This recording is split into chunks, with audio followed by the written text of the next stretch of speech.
কিভাবে আমি একজন ভালো মুসলিম হতে পারি। আমি এখানে 3টা এরিয়া হাইলাইট করব। এখানে যারা লিখছেন শুধু 3টা ক্ষেত্র। আপনি নিজেকে একটা বাস্তবসম্মত উপায়ে যেন বলতে পারেন, আমি অন্তত এই 3টা জায়গাতে আগের চেয়ে ভালো এবং উন্নতি করেছি। প্রথমটা হলো ইবাদত। আমার প্রথম চিন্তাই হবে ইবাদত নিয়ে। আমার ফজর নামাজ কি আগের চেয়ে ভালো হচ্ছে? আমি কি অন্তত ঈশা আর ফজরটা সময় মতো সঠিকভাবে আদায় করতে পারছি? পুরুষদেরকে বলছি, আমি কি ফজরের জন্য উঠতে পারছি এবং মসজিদে যেতে পারছি? হয়তো এটা প্রতিদিন করতে পারছেন না, কিন্তু এটাকে একটা লক্ষ্য হিসাবে নির্ধারণ করুন। আপনাকে রাতে তাড়াতাড়ি শুয়ে পড়তে হবে। তরুণরা, আমি বলছি আপনি জীবনে কিছুই ঠিকমতো করতে পারবেন না যদি তাড়াতাড়ি না শুয়ে পড়েন। রাতে যে হুক্কা নিয়ে ওইসব উচ্চমার্গীয় কথাবার্তা আপনারা বলেন, সেগুলো এই উম্মাকে কোনো কিছুতে সক্রিয় করবে না। আমি বলছি ওই সমস্ত গম্ভীর আলোচনা, ভালো ভালো কথা, তারপর আপনারা সকাল 10টায় ঘুম থেকে উঠে ফজর পড়ছেন। আপনার গত রাতের শর্মা আর হুক্কা নিয়ে বিশদ আলোচনা, এই উম্মা কি ওগুলোর কারণে জাগবে মনে করেন? ঠিক সময় ঘুমোতে যান, তাড়াতাড়ি উঠুন, ঠিক মতো ফজর পড়ুন, সকালে কোরআন পড়ুন। ইন্না কুরআন আল ফাজরি কানা মাশহুদা। নিয়ম করে ঠিকঠাক মতো কোরআন পড়ুন। আমরা দুনিয়া বদলানোর কথা বলি, কিন্তু আমরা একটা দিনের কার্যক্রমও বদলাতে পারি না। আপনি যদি আপনার দিন বদলাতে পারেন, তাহলে আপনার বছরও বদলাতে পারবেন, আপনার জীবনও বদলাতে পারবেন। আপনাকে আপনার দিন দিয়েই শুরু করতে হবে। ইবাদত অর্থে আপনার সকালটাকে ফলপ্রসূ করতে হবে। ইবাদতের একটা অংশ হলো, আমি বিশেষ করে এখানে তাদের অন্তর্ভুক্ত করব যাদের দূরদর্শিতা আছে। আপনার দূরদর্শিতা, আপনার অনুপ্রেরণা আসবে কোরআনের মাধ্যমে। কোরআন আপনার হৃদয়ে থাকতে হবে। যতটুকু সম্ভব কোরআন মুখস্থ করার প্রজেক্ট শুরু করতে হবে আপনাকে।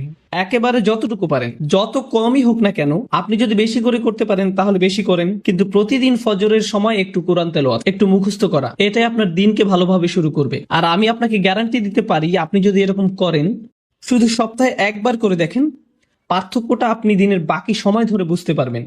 আপনি লক্ষ্য করবেন যে ওই দিনটাতে অনেক বেশি বারাকা আছে, আপনি অনেক বেশি কিছু শেষ করতে পারছেন, আপনার চারপাশে দরজা খুলে যাচ্ছে, অনেক সুযোগ তৈরি হচ্ছে, আপনার মন পরিষ্কার আর অনেক সৃষ্টিশীল আইডিয়া আসছে। আপনি দেখবেন আল্লাহ আপনাকে ওইসব কল্যাণ দিচ্ছেন এবং দরজা খুলে দিচ্ছেন যেগুলো আগে বন্ধ ছিল। কাজেই প্রথমটা, কতগুলো এরিয়া আমি যেন বলেছি? 3টা এরিয়া। প্রথমটা হলো ইবাদত। এটাই প্রথম এরিয়া যেটাতে আমি আরো ভালো করতে যাচ্ছি। দ্বিতীয় এরিয়া, যেটার জন্য সত্যি আপনাকে ভালোভাবে খাটতে হবে, এটার ব্যাপারে মাথা ব্যথা থাকতে হবে, সেটা হলো শিক্ষা, জ্ঞান। কিভাবে আমি এই এরিয়াতে আমার জ্ঞান বাড়াবো? আমি জ্ঞানকে ইবাদত থেকে আলাদা করে দেখি, কারণ কিছু কিছু মানুষ জ্ঞান অর্জনের উপর এত বেশি ফোকাস করে যে তাদের ইবাদতের অবস্থা হয় খুবই শোচনীয়। তারা ইবাদত করে না, তাদের ধারণা তাদের জ্ঞান ইবাদতের শূন্যস্থান পূরণ করে দিবে। তারা অনেক তাফসির পড়ে, অনেক তাজউইদ জানে, কিন্তু তারা এমনকি তাদের সালাতেও কোনো মনোযোগই দেয় না। তাহলে সেই জ্ঞান আছে কিসের জন্য? আমি অগ্রাধিকার ভিত্তিতে এগুলো উল্লেখ করেছি। প্রথমটা ইবাদত, দ্বিতীয়টা জ্ঞান। আমি বলছি না যে আপনারা আলেম হন এবং শরীয়তের উপরে ডিগ্রি নিন। যারা করছেন তাদেরকে অভিনন্দন জানাই। আমি এখানে সবার কথা বলছি। এখানে সবাই মুফতি বা আলেম নাও হতে পারেন, কিন্তু আপনাকে শিক্ষিত মুসলিম হতে হবে। আপনার ইসলামের উপর অন্তত প্রাথমিক পর্যায়ের বিদ্যা থাকতে হবে। আমি এখানে সবার কথা বলছি। তাই আপনার জন্য আমার পরামর্শ হলো, বছরের শেষ বা আগামী বছরের মধ্যে আপনি কিছু অন্তত পড়েন। আপনি সিরাহ পড়ুন, নবী মুহাম্মদ সাল্লাল্লাহু আলাইহি সাল্লামের জীবনী একবার।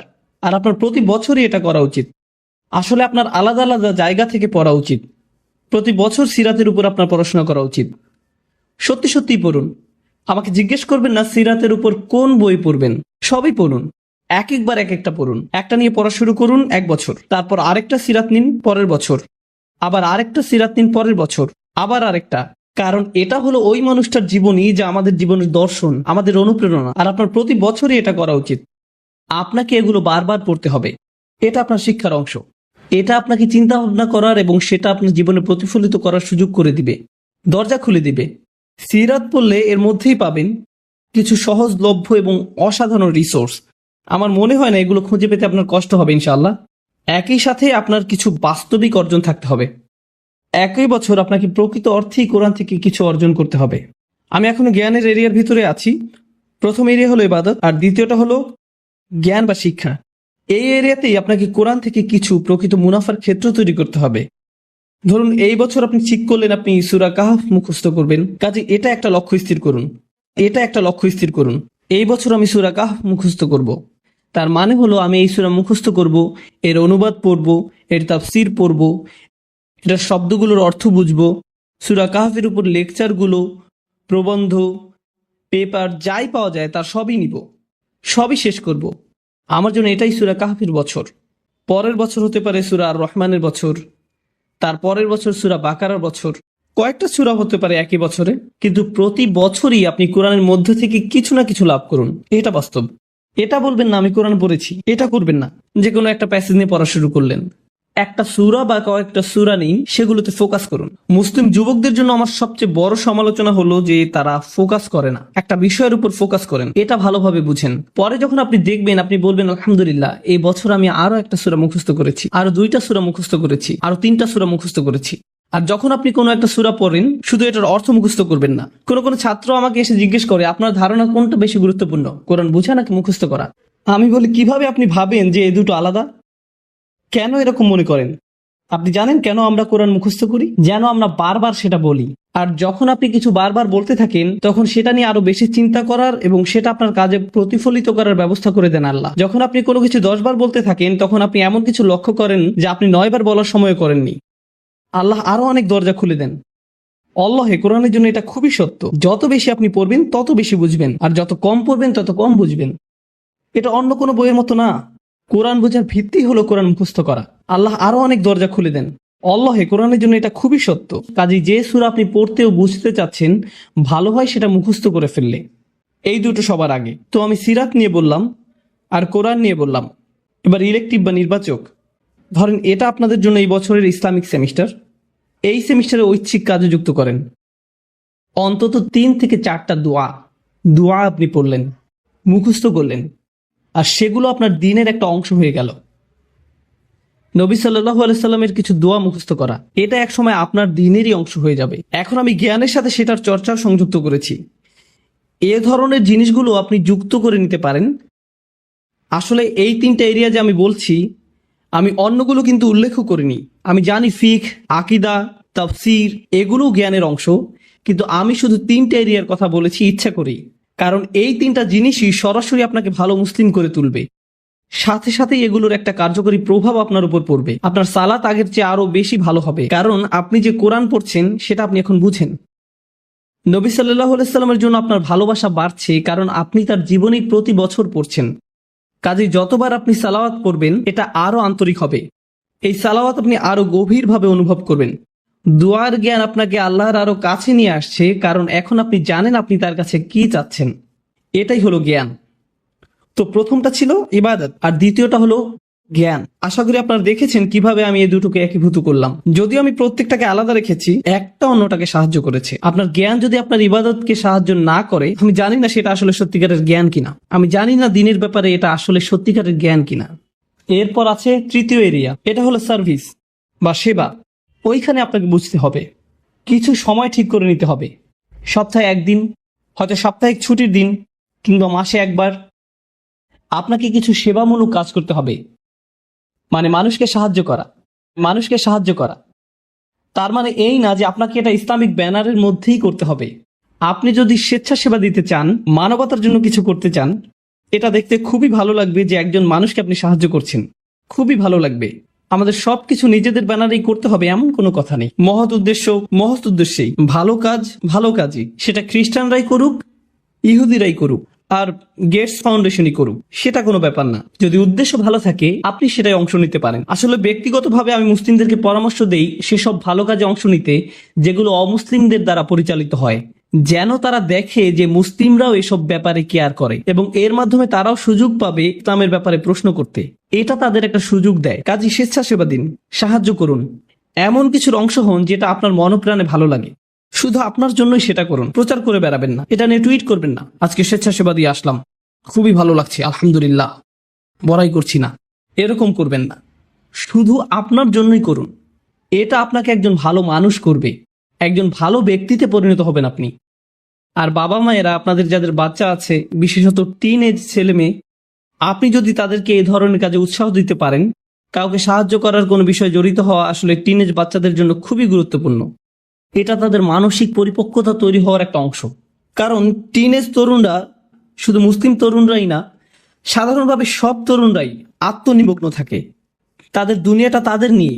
তারা কিভাবে দেখে তাদের বন্ধুরা, তাদের ফেসবুক স্ট্যাটাস, তাদের কতজন বন্ধু আছে, যাই হোক না কেন, ওই বয়সে এটাই তাদের কাছে গুরুত্বপূর্ণ। তারা খুবই ক্ষুদ্র মনা ধরনের। আপনি যদি ওই বয়সে তাদেরকে এরকম মানসিকতা থেকে টেনে বের করতে পারেন, তাদের নিজেদের বাইরেও অন্য কিছুকেও কেয়ার করতে শিখান, অন্যদের সাহায্য করতে বলেন, মানুষের কষ্ট বা ভোগান্তি আসলে কেমন আর এইসব ক্ষেত্রে সাহায্য করতে বলেন।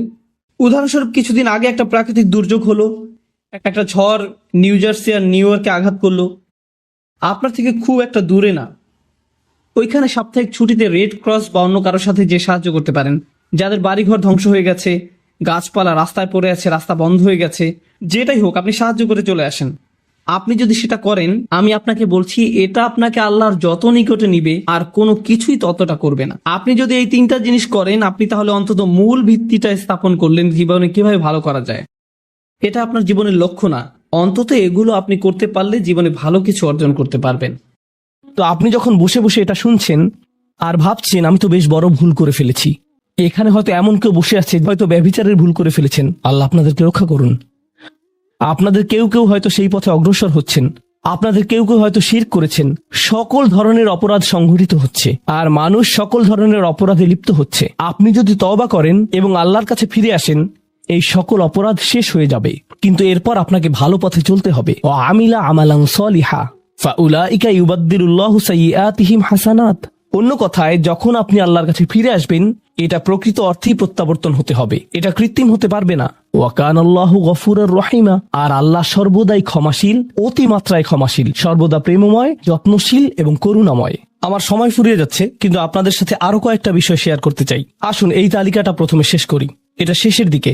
কেউ বলতে পারে যে আমি শিরক করিনি, আমি হত্যা করিনি, আমি জিনাও করিনি, আমি শুধু ছোট বিষয়গুলো করেছি, যেমন আমি ফজরের নামাজ পড়িনি, একদিন ফ্রিজ থেকে আমার ভাইয়ের চকলেট মিল্ক চুরি করে খেয়েছি, বেশ কয়েকবার বাবার সাথে চড়া মেজাজে কথা বলেছি, আরেকদিন একটা পার্টিতে কিছুটা গীবত করে ফেলেছি, কিন্তু আমি হত্যা করিনি। এই তওবা তো আসলেই খারাপ অপরাধীদের জন্য। তাহলে আমার কি হবে? সাধারণ পাপীদের কি হবে? বাকি আমরা যারা রয়েছি, কারণ তারা হলো উঁচু স্তরের পাপী, তাই না? তো পরবর্তী আয়াত বলছে, তোমরা বাকি যারা রয়েছো, ওয়ামান তাবা, যেই তাওবা করেছে, যে কোনো ধরনের তাওবা, আমিলা সলিহান, সৎ কাজ করেছে, ফাইন্নাহু ইয়াতুবু ইলাল্লাহি মাতাবা, তো যখন সে আল্লাহর কাছে ফিরে আসে আন্তরিকভাবে, অনুতপ্ত হয়ে, আল্লাহ সেটাও স্বীকার করেন। না না না, কারণ আমার পাহাড় সম পাপ প্রয়োজন, এটাকে পাহাড় সম পুণ্যে রূপান্তরিত করার জন্য, এটাকে পাহাড় সম পুণ্যে রূপান্তরিত করার জন্য এমন প্রয়োজন নেই। যেই পাপে লিপ্ত থাকেন না কেন, শুধু তওবা করুন। ফাইন্নাহু ইয়াতুবু ইলাল্লাহি মাতাবা ওয়াল্লাযীনা লা ইয়াশহাদুনা যুর, এমন মানুষ যারা অন্যায়ের সাক্ষ্য হয় না। এর অর্থ হলো তারা সহ্য করে না যখন কোনো অন্যায় সংঘটিত হয়। এই মানুষগুলো আল্লাহর কাছে মর্যাদা সম্পন্ন, কারণ তাদের পরিসরে কেউ যখন মানসিকভাবে নির্যাতনের শিকার হয়, কেউ যখন অর্থনৈতিকভাবে নির্যাতনের শিকার হয়, তাদের পরিবারে, ধরুন দুই ভাই মিলে কোনো ব্যবসা করে আর তাদের একজন সকল অর্থ আত্মসাৎ করে অন্যজনকে বঞ্চিত করে, যার ফলে আদালতে গিয়ে এখন একে অপরের বিরুদ্ধে অবতীর্ণ। সেখানে আপনার হয়তো কোনো এক পক্ষের সাথে সম্পর্ক রয়েছে, আপনি নিশ্চুপ দাঁড়িয়ে থেকে অন্যায় হতে দিবেন না। আপনি এটা হতে দিবেন না। যদি এটা আপনার নিজের বাবার বিরুদ্ধেও যায়, যদি এটা আপনার স্বামী, স্ত্রী বা সন্তানদের বিরুদ্ধেও যায়, আপনি অলসভাবে দাঁড়িয়ে থেকে অন্যায়কে সহ্য করবেন না, আপনি প্রতিবাদ করবেন। কমপক্ষে এর নীরব অংশীদার হবেন না, আপনি সে স্থান ত্যাগ করবেন। এর সাথে আমার কোনো সম্পর্ক নেই, আমি এর অংশ হতে চাই না। লা ইয়াশহাদুনা যুর, এর আরেকটা অর্থ হলো তারা মিথ্যা সাক্ষ্য প্রদান করে না। কখনো আপনার উপর চাপ থাকে এমন মানুষের পক্ষ অবলম্বন করার জন্য যারা অন্যায়কারী। আপনি জানেন যে তারা অন্যায়কারী, কিন্তু তারা বলে পরিবার আগে ভাই, অথবা বন্ধুত্ব সবার আগে। আর আপনি যদি এটা করেন, যদি আপনার আনুগত্য ভুল স্থানে প্রদান করেন, এটা জেনে শুনে যে আপনি ভুল, তাহলে এটা লা ইয়াশহাদুনা যুর এর লঙ্ঘন। আয়াতটির দ্বিতীয় অংশ, ওয়া ইযা মাররু বিল্লাগwi মাররু কিরামা, এটাও অসাধারণ। এই আয়াতে আল্লাহর কাছে আপনাকে অসাধারণ বানিয়েছে কোনটি? আপনি একটা আসরে রয়েছেন, বন্ধুরা সবাই ঘুরে বেড়াচ্ছে, অথবা আপনি হয়তো কোনো হোয়াটসঅ্যাপ গ্রুপে আছেন। আজকাল যোগাযোগের বিভিন্ন মাধ্যম রয়েছে, আর এই সকল যোগাযোগের মাঝে মানুষ যুক্তিহীন কথা বলে থাকে, মানুষ একে অপরের বিরুদ্ধে গীবত করে, তারা একে অপরের প্রতি বিদ্রূপ করে, তারা একে অপরের সময় নষ্ট করে। আর আপনি এর সাথে কোনো সম্পর্ক রাখতে চান না, তো আপনি কি করবেন? আপনি আসরটি ত্যাগ করবেন। কিন্তু আপনি প্রথমে একটা লেকচার দিবেন না যে এগুলো সবই অর্থহীন, তোমরা নিজেদের সময় নষ্ট করছো। আস্তাগফিরুল্লাহ, আমি তোমাদেরকে আল্লাহর দিকে ডাকছি এবং তওবা করতে আহ্বান জানাচ্ছি। তোমরা এই ভিডিওটি দেখো, আমি এই আসর ত্যাগ করছি না। অথবা আপনি কোনো পার্টিতে রয়েছেন আর বললেন, আস্তাগফিরুল্লাহ, তোমরা সবাই গীবত করছো, আমি এখান থেকে চলে যাচ্ছি। ও ইদা মাররু বিল্লাগওয়ি মাররু কিরামা। যখন তারা এই ধরনের আসরের পাশ দিয়ে যায়, যখন তারা এই ধরনের পরিস্থিতির সম্মুখীন হয়, তারা সেখান থেকে বেরিয়ে আসে সম্মানজনক উপায়ে, মাররু কিরামা। অন্য কথায়, তারা তাদের নিজস্ব মর্যাদা রক্ষা করে। তারা এমন অবস্থায় পড়ে না যা অন্যদেরকে এবং তাদের নিজেদেরকে অপমানিত করে। আর এই প্রক্রিয়ায় তারা অন্য কাউকে খারাপ বোধও করায় না।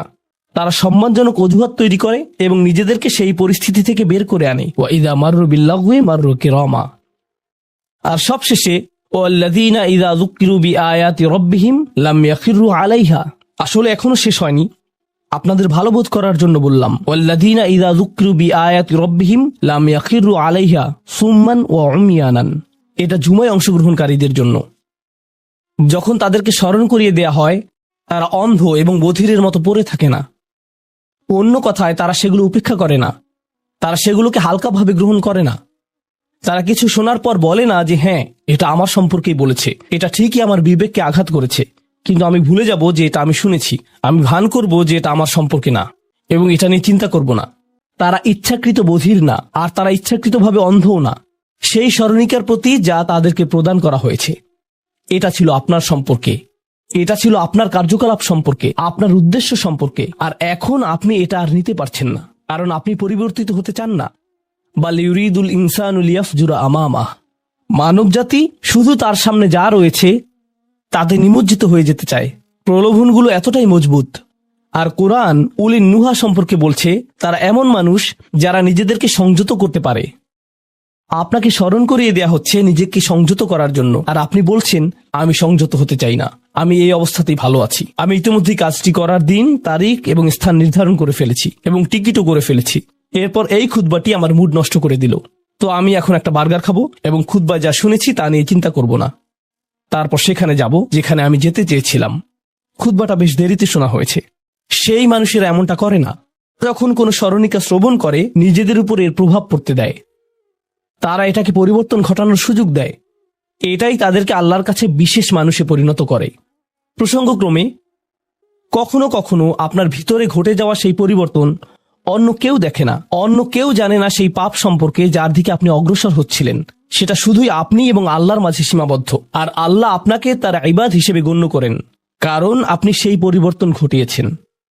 তো এখন যেহেতু আমরা সমাপ্তির দিকে যাচ্ছি, এটাই এখানে বর্ণিত শেষ গুণ।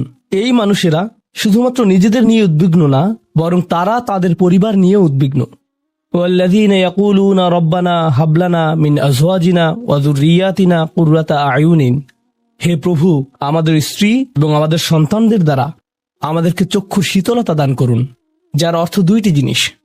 আমি জটিলতা পরিহার করে আপনাদেরকে সরলভাবে কুররাতা আয়ুনিন এর অর্থ বুঝিয়ে বলছি।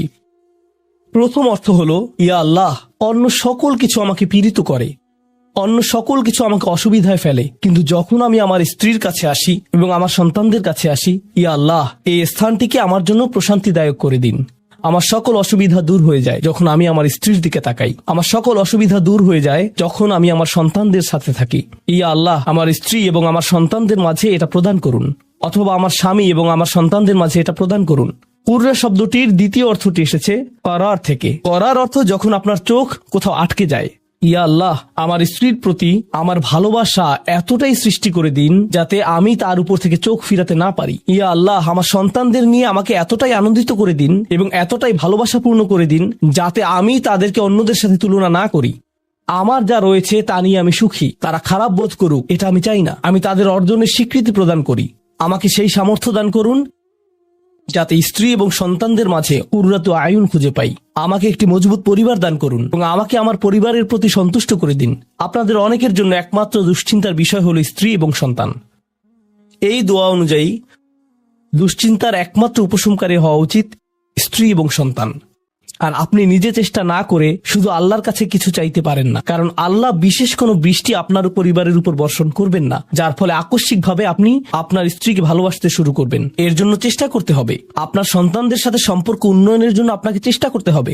এটা রাতারাতি ঘটবে না। এটা এমন জিনিস যাতে আপনাকে এবং আমাকে বিনিয়োগ করতে হবে। তো আল্লাহ আমাদেরকে সামর্থ্য দান করুন, যাতে আমরা শুধুমাত্র মুখে এই দোয়া করে ক্ষান্ত না হই, বরং দোয়াটি যাতে বাস্তবায়িতও করতে পারি। কারণ আল্লাহ প্রচেষ্টার বিষয়ে জিজ্ঞেস করবেন। এমনকি সেই বিখ্যাত দোয়াটির শেষেও এটা এসেছে, রব্বানা আতিনা ফিদ দুনিয়া হাসানা ওয়া ফিল আখিরাতি হাসানা ওয়া কিনা আযাবান নার। বিখ্যাত একটি দোয়া, তাই না? আমাদেরকে এই জীবনের সর্বোচ্চটা দান করুন, পরের জীবনেরও সর্বোচ্চটা দান করুন, আমাদেরকে জাহান্নামের শাস্তি থেকে রক্ষা করুন।